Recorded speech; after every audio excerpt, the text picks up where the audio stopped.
Hi everybody, it's Christina from Pretty Distressed. In today's video, I'm gonna take this dark dresser and give it a light and bright makeover. I'm going to do a natural wood look using paint, adding some decoupage paper. I'm gonna be doing lots of stuff to this. So if you wanna see today's furniture makeover, just keep watching.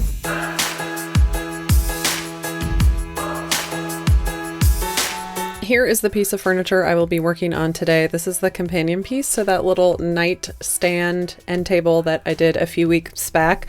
But when I sanded that, I realized this was actually solid wood. I'm pretty sure it's pine. So for this one, I wanted to strip it down because it doesn't have a lot of cracks and crevices. I thought it would look really beautiful natural. So just taking it from this dark stain to a lighter, more natural stain is my plan for today. So to get started, I busted out my Surf Prep sander and I'm using an 80 grit sandpaper to blow through this varnish and get all the stain off. I know I say this all the time, but I'm saying it again. You don't have to have a fancy, expensive sander to do an all wood makeover like this. I used a bargain orbital sander from the hardware store that cost about 50 or 60 bucks for years. It's just gonna take a little longer, and I love my Surf Prep because it is just really gentle but powerful, and I don't see the swirl marks that I used to when I used that more affordable orbital sander. Would I do this by hand? Definitely not. It would take you way, way, way too long. So if you're gonna strip back a piece, I definitely recommend having an electric sander.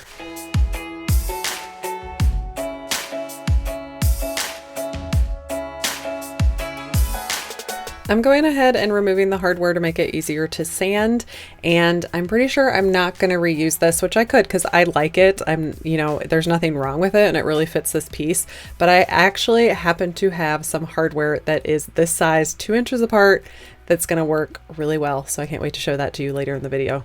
So once I got the hardware and all the drawers removed, I'm just continuing to sand the rest of the frame, and then I'm removing these little hardware little knobs. They were on the other piece too, so that I can sand in these areas, but I'm pretty sure that I'm going to put these back on, so I'm just going to set these off to the side. Then once I got all those removed, I sanded down all my drawers, again with that 80 grit sandpaper.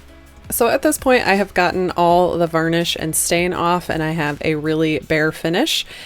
I'm just going to now go over it pretty quickly with a 120 grit sandpaper, which is a medium grit, which is going to take out any roughness that I have caused by using the 80 grit to strip off that finish. And then before I stain, I'm going to just wipe up any dust that might be on my piece. So here are my 3 contenders for my chalk wash stain that I'm going to do today. The middle one is burlap, which you guys have seen me do a long time. So I was kind of toying between putty and sandbar. And I tested them out on the back and I definitely liked the darker one, so I'm going to be going with putty today. And what I'm going to do is create a chalk paint wash. You guys have seen me do this on my channel before if you've been around here for a while. I typically do a 1-to-1 ratio with my paint and water, but this one I wanted a little bit darker. So I did 4 ounces of paint and 2 ounces of water. And then I'm grabbing a couple of brushes to put my stain on, and I'll show you what those are for. I'm also grabbing a lint-free rag that's really absorbent and some gloves because this can get pretty messy. So with my first really big brush, this is my Zebra 2.5 inch angle brush. It's really big, gonna cover a lot of area. I'm just taking some plain water and I'm putting this down as a slip cover before I do my chalk wash stain. This is just gonna help it absorb evenly. Then I'm gonna go in with my second brush, and this is the Palm Pro that I'm gonna use to put on the actual chalk wash stain. So this is a watered down paint that is gonna act like a stain. I work in small sections like this, get the paint on, and then I'm gonna take that absorbent cloth and wipe back any excess. I don't let mine sit on there super long. The longer you let it sit, the more color you're gonna have on there, so you can just play with that as you go along, but I pretty much work in small sections and wipe it back right away. You do want to make sure that you're using an absorbent cloth. These are my favorite. I will link them down below. You don't want to use a t-shirt because that's really just going to push your paint around. You want something that is made to be absorbent. And I go through, like on a piece like this, I'll probably go through 6 rags. So just as your rag is getting loaded up with paint, just grab a new one. I love doing stain like this because I can make my color really consistent. When you're actually using a stain, your wood is going to react to that stain in different ways, and I find they're just really stinky. They're hard to clean up. I don't like working with oil-based products if I don't have to. So this is just my go-to for staining wood. It might not be for everybody, but this is just like my favorite technique that I love to use, and I get great results with it.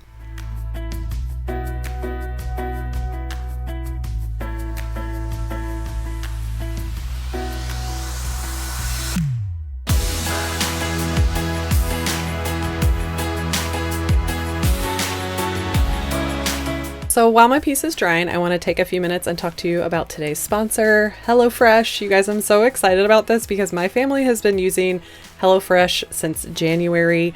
We get meals delivered to our house every Saturday. They're all portioned, ready to go. The meat comes separately. We just throw everything in the refrigerator and then we're good to go for the week.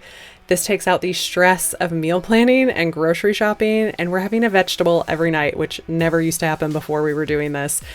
All your ingredients come pre-portioned, so there is no waste. You're not having to buy like a big bottle of soy sauce when you only need 2 tablespoons.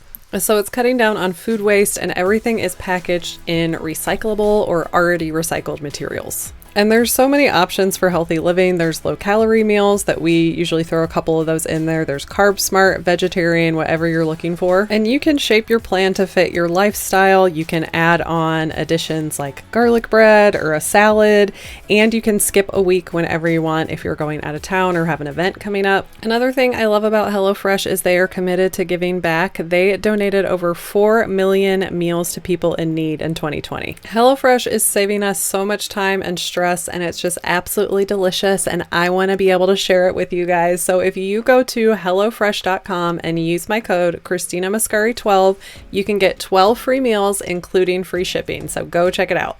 Sorry for making you so hungry, but let's hop back to the dresser. I didn't like how these drawers were looking once this was dry, and I definitely didn't want to sand this down. So I grabbed some Decoupage tissue paper by Dixie Belle. This is my first time using them, but I've seen a lot of people use them and they seem pretty easy. So it comes 3 sheets in a pack, and you just cut the excess trim off all the way around. It comes in a square, and I lined them up on my drawer, and so I was going to be able to get 2 drawers out of each piece of paper. So I just folded them in half and then cut them in half. And then to apply it, I just grabbed some clear coat, and I'm gonna wipe down my surface and apply that clear coat, and it's gonna act as an adhesive. And I don't have to worry about this going all the way to the back of the drawer because the drawers only pull out so far, and you're only gonna be able to see so much of the paper. So now I'm gonna line up my paper exactly where I want it and lay it down and just smooth it out and make sure there aren't any wrinkles or bumps in it.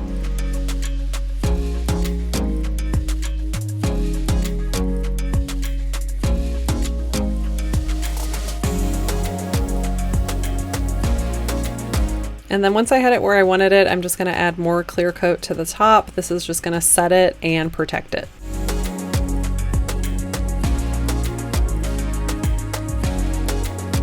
Once I got done with each side, I just put the drawers back in the frame to let them dry.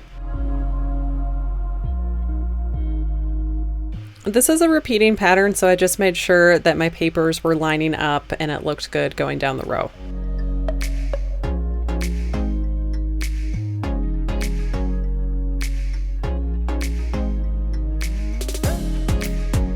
The paper was dry in about an hour, and then I took a razor blade and trimmed off my excess. Because my drawers are curved, this is why I did this. I think normally you would just be able to sand off your edge.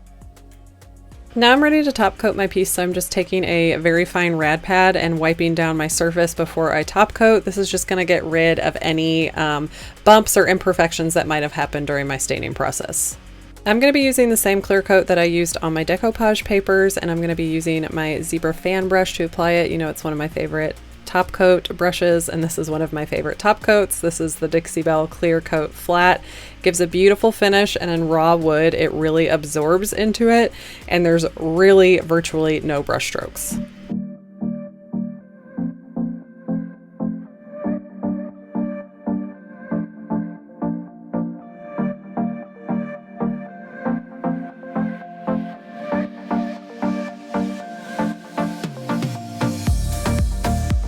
Recoat time for this is 1 to 2 hours, and I typically do 2 to 3 coats depending on the amount of protection you need. This is going to be in a guest bedroom, so I only did 2 coats on this piece. Okay, the last step is to add the hardware, and I just happen to have these library pulls that I got from Amazon, and they just happen to be the right size, which is a super funky size, and I didn't want to have to drill new holes since this was a natural wood piece, and they just fit perfectly.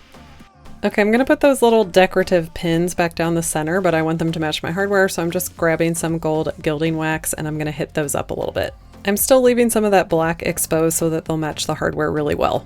I let these dry overnight, and I also give myself a manicure, and now I'm putting these back on in the little spots just with my finger, and then I'm going to come back in with a rubber mallet and just make sure they're nice and secured in there.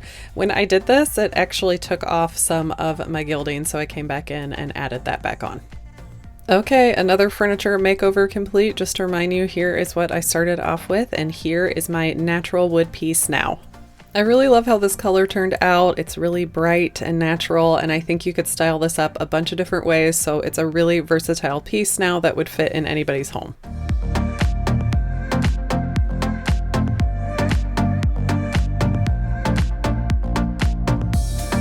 I also really love how these decoupage rice papers turned out. Such an easy way to elevate your piece. Thank you for joining me for today's furniture makeover. Check out some of my other furniture flips over here before you leave. I will be back next week with another project. Thanks for being here, you guys, and I will see you next time.